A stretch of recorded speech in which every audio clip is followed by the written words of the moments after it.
Carlos Ferreira, do Tribunal Superior Eleitoral, pediu vista e suspendeu o julgamento de duas ações que podem resultar na cassação do governador do Rio de Janeiro, Cláudio Castro. Os processos ainda podem deixá-lo inelegível em razão de ilícitos praticados em campanha eleitoral lá no pleito de 2022. As ações de investigação judicial eleitoral em desfavor de Castro começaram a ser julgadas pelo TSE nesta terça-feira.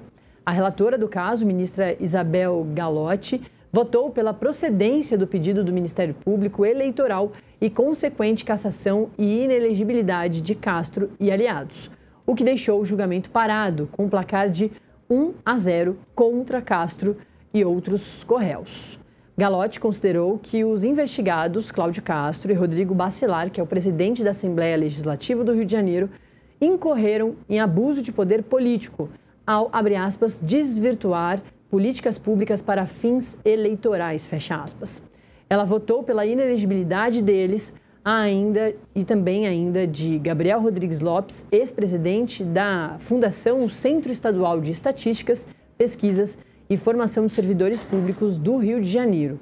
O voto dela se deu na análise de recurso da Procuradoria Eleitoral que visa reverter a decisão do Tribunal Regional Eleitoral do Rio de Janeiro, que, em maio de 2024, absolveu Castro e outros acusados de supostas contratações irregulares na CEPERJ e também na Universidade do Estado do Rio de Janeiro. As alegações são de que quase 28 mil terceirizados foram contratados de forma irregular e com fins eleitorais. Além disso, o MPE, em seu recurso, alega que os trabalhadores eram usados em desequilíbrio eleitoral para favorecer os investigados. As contratações em ano eleitoral teriam aumentado substancialmente o limite dos gastos de campanha, chegando a meio bilhão de reais. Depois do voto dela, Antônio Carlos Ferreira pediu vista. O prazo para devolver as ações é de 30 dias prorrogáveis por mais 30. Assim, o julgamento de Castro e outros corréus por abuso de poder político deve ficar só para 2026. A gente já está em novembro, né? O judiciário entra em recesso lá no dia 19 de dezembro. Se respeitado o tempo de vista, não vai dar tempo de rever o caso ainda em 2025. Cláudio Castro se manifestou por meio de nota após a suspensão do julgamento no TSE.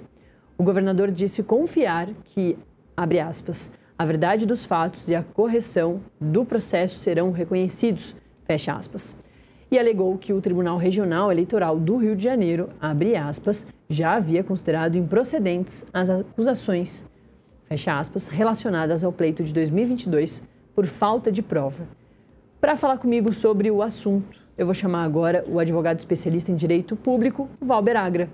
Valber, muito bom dia. Fazia tempo que a gente não se falava.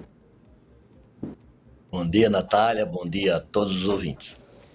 Bom, Valber, é isso, né? Todos esses processos que têm a ver com eleições, a Justiça tentou dar aí celeridade, tentou acelerar, assim como a gente viu lá com a trama golpista, tem visto com a trama golpista, já que não acabou ainda, para evitar que chegue em 2026, que é esse ano de eleição para presidência, para governos estaduais, para deputados, senadores.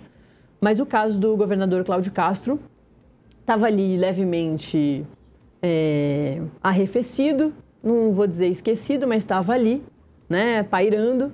E aí, com a operação contenção e a brutalidade, né, a letalidade, acabou voltando para a pauta. Mesmo assim, pediram vista e certamente vai lá para 2026. É muito difícil que eles consigam discutir isso tudo ainda em 2025.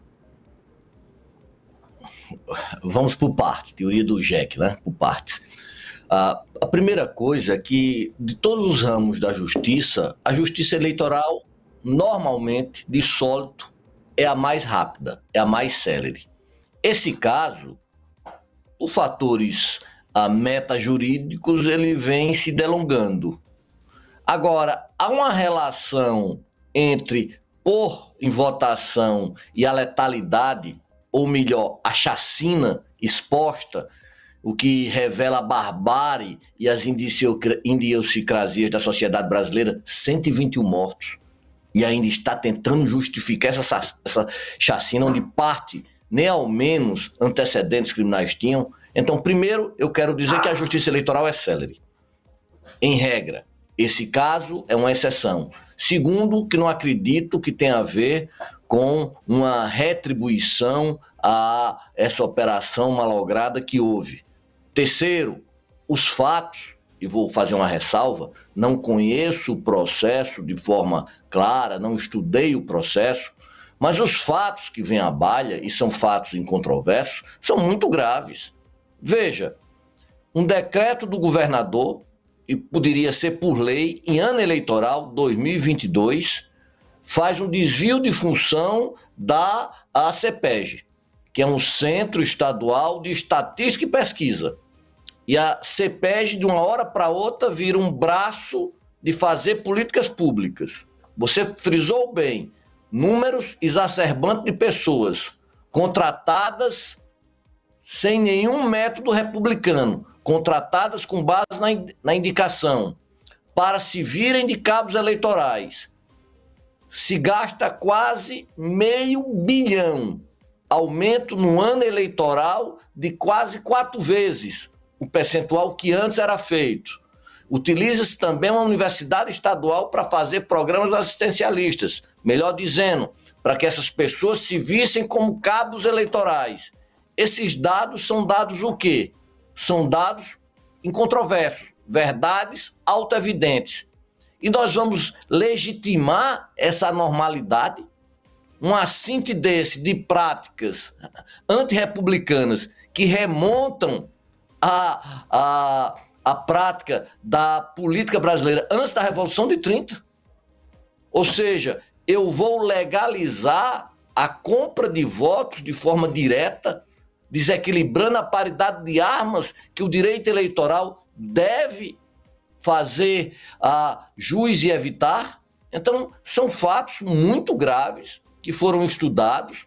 Houve uma absolvição no TRE do Rio por 4-3, o processo demorou muito lá no Rio, foi para o TSE, o voto da ministra foi um voto que dissecou, um voto bastante longo, com provas assim de fatos muito graves. E esses fatos, infelizmente, não foram negados. Eu chego em questionúnculas.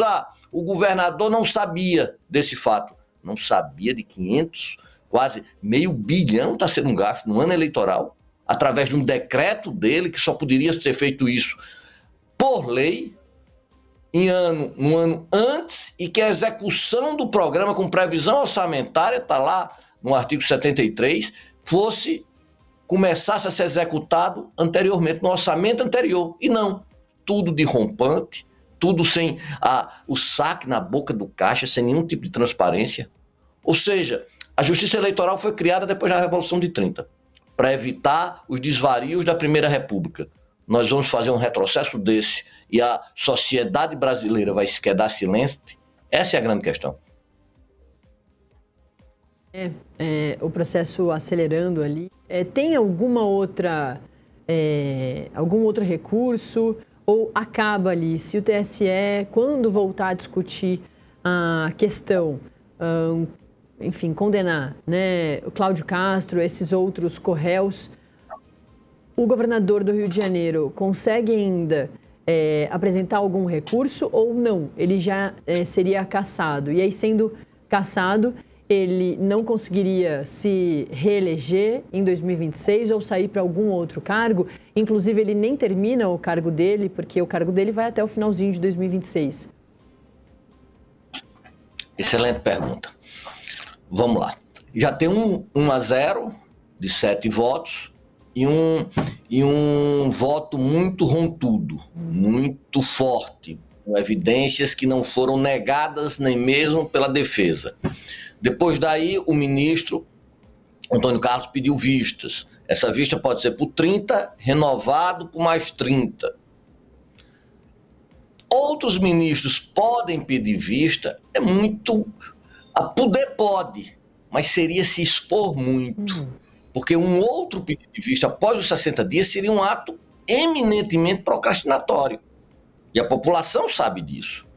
Depois disso, vai ter a coleta dos 7 votos, Em sendo condenado, imediatamente, e normalmente a publicação é em mesa, ou seja, é imediata, no dia do final do julgamento, imediatamente o governador é afastado. Como vice, conseguiu uma vaga no Tribunal de Contas do Estado, como o presidente da Assembleia também está sendo imputado, assume o presidente do Tribunal de Justiça do Estado do Rio de Janeiro para convocar novas eleições. Essas novas eleições devem ser marcadas imediatamente e serão diretas se faltar mais de 6 meses para o término do mandato. Se faltar menos de 6 meses para o prazo do mandato, será eleições diretas. Acredito que serão eleições diretas. Depois disso daí, ele se afasta do governo. O que é que ele vai tentar? Ele vai tentar um embargo declaratório e vai tentar uma cautelar no STF para voltar ao cargo. Essas cautelares são muito difíceis, porque, volto a dizer, não olhei o processo, mas o que a gente deflui do que está lá são coisas bastante graves. Um número exacerbante de pessoas que se viram com um cabo eleitoral, sem concurso público, tirar dinheiro na boca do caixa, 500 milhões no ano eleitoral, e dizer que isso não desequilibrou o jogo democrático, dizer que isso não representou gravidade. Então, ele deve entrar, depois desses embargos declaratórios, um recurso extraordinário para o STF. Muda muita coisa? Não, porque eles vão alegar o quê? Cerceamento de defesa não há. A base da defesa, pelo que nós percebemos, defesas extraordinárias ontem, 2 grandes advogados, renomes do direito eleitoral, foram com base em quê? Foram com base que o governador não sabia, mas o decreto foi de quem? O decreto foi do governador. Você acha que um governo do estado, uma monta de 500 milhões, num estado que está em crise econômica, como o Rio de Janeiro, vai passar desapercebido?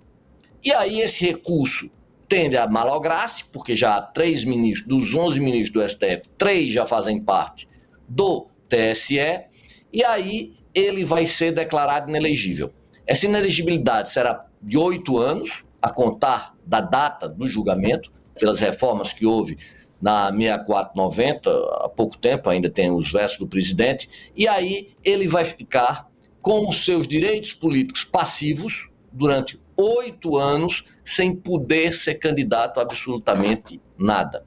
Obviamente que ele pode participar da vida política, pode inclusive exercer cargos públicos partidários, como o ex-presidente Jair Bolsonaro exerce sem nenhum problema.